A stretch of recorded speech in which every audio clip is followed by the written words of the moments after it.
নমস্কার সকল দর্শক বন্ধুকে মৌমিতাস টিউটোরিয়ালে সকলকে জানাই স্বাগত। এখন আমাদের আলোচ্য বিষয় হচ্ছে দেবনাগরী হরফে 1-2।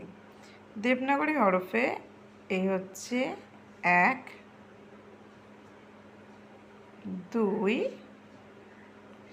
3টা আমরা লিখব ঠিক 3-এর মতো 3,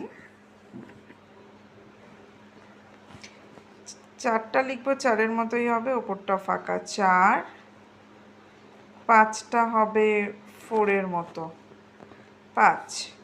তাহলে 1 2 3 4 5। এরপর আমরা লিখব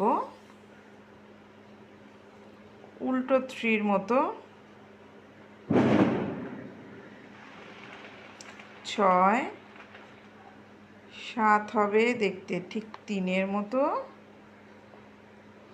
এটা 8,